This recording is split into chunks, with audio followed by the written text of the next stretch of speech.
കർണാടക ഹാസനിൽ കൃഷിയിടത്തിൽ അടിമവേല.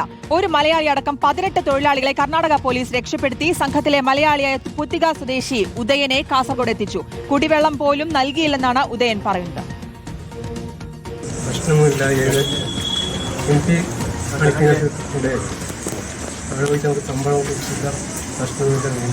എത്ര കാലം അവിടെ താമസിക്കേണ്ടത്?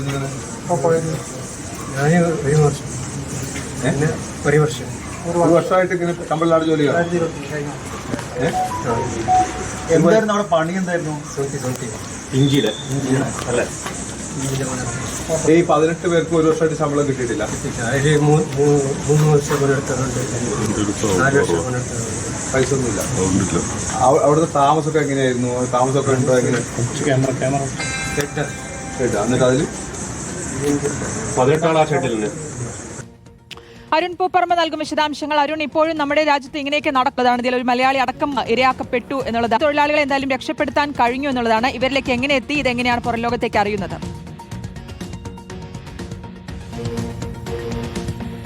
കാസർഗോഡ് പുത്തിക സ്വദേശിയായിട്ടുള്ള ഉദയൻ 1 വർഷം മുമ്പാണ് കർണാടക ഹാസനിലേക്ക് പോകുന്നത്. അവിടെ ഈ കാപ്പി കൃഷിക്ക് വേണ്ടിയാണെന്ന്, അവിടെ കാപ്പി കൃഷിക്ക് പണിയെടുക്കുന്നതിന് വേണ്ടി ആണെന്നാണ് ഇടനിലക്കാർ വഴി ആണ് ഉദയൻ ഹാസനിലേക്ക് പോകുന്നത്.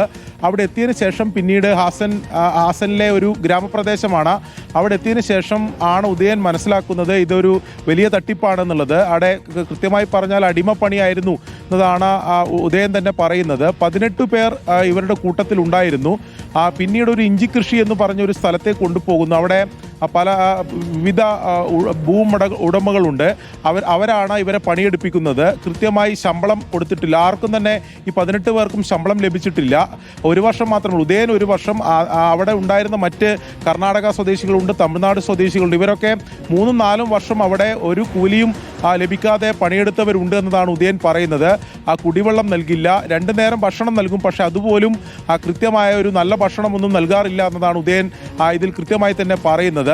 അതിനുശേഷം ഇത് ഇങ്ങനെ 1 വർഷമായി ഉദയൻ അവിടെ താമസിക്കുന്നു.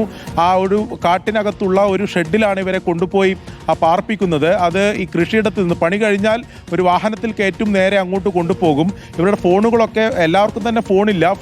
ഉള്ളവരെല്ലാം ഫോൺ പിടിച്ചു വച്ചിരുന്നു എന്നതാണ് നമുക്ക് മനസ്സിലാക്കാൻ കഴിയുന്നത്. ഇതിൽ ഒരു കർണാടക സ്വദേശിയായിട്ടുള്ള ഒരു യുവാവ് ഉണ്ടായിരുന്നു.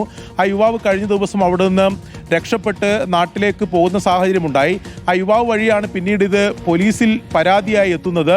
പോലീസും അതോടൊപ്പം തന്നെ കർണാടക റവന്യൂ വിഭാഗവും ഈ സ്ഥലത്തെത്തി കൃത്യമായി റെയ്ഡ് നടത്തുന്നു. ആ റെയ്ഡിലൂടെയാണ് ഈ 18 പേരെയും, ഈ അടിമ പണി എടുപ്പിച്ചിരുന്ന ആൾക്കാരെയും അതോടൊപ്പം തന്നെ ഈ 18 പേരെയും അവിടെ ഈ 18 പേരെ രക്ഷപ്പെടുത്തുകയും അവിടെ ഭൂവുടമകളെ കസ്റ്റഡിയിലെടുക്കുകയും ചെയ്തിട്ടുള്ളത്. എന്തായാലും അതിനുശേഷം ഈ മലയാളിയായിട്ടുള്ള ഉദയനെ ഇപ്പോൾ കാസർഗോഡ് എത്തിച്ചിട്ടുണ്ട്. കർണാടക റവന്യൂ വിഭാഗം കാസർഗോഡ് ജില്ലാ കളക്ടറെ ബന്ധപ്പെട്ടാണ് ഇപ്പോൾ കാസർഗോഡ് എത്തിച്ചിട്ടുള്ളത്.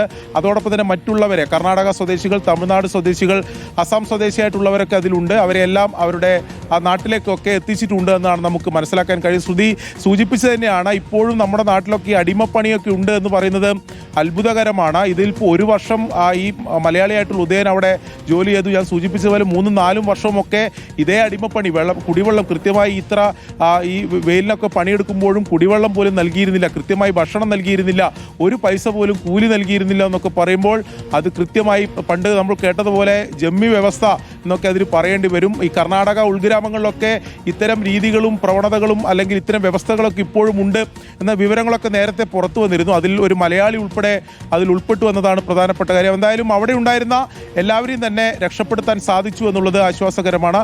അതിലൊരു മലയാളിയാണ് ഇപ്പോൾ കാസർഗോഡ് പുത്തികയിലേക്ക് എത്തിയിട്ടുള്ളത്. ഒപ്പം കൂടുതൽ ഇത്തരത്തിലുള്ള സംഭവങ്ങൾ കൂടുതൽ ഉണ്ടാകാനുള്ള ഒരു സാധ്യതയില്ലേ? ആ രീതിയിലൊക്കെ ഉള്ള ഒരു പരിശോധനയിലേക്കും കാര്യങ്ങൾ കടക്കില്ലേ?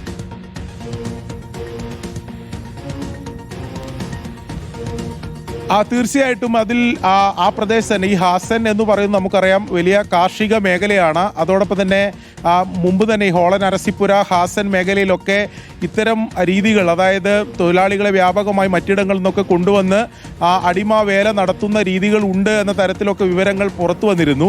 ചില സ്ഥലങ്ങളിൽ പോലീസ് എത്തുകയും പരിശോധന നടത്തുന്ന സാഹചര്യങ്ങൾക്ക് മുമ്പ്, ഒരു 2 വർഷം മുമ്പ് അത്തരം വാർത്തകളൊക്കെ പുറത്തു വന്നതാണ്.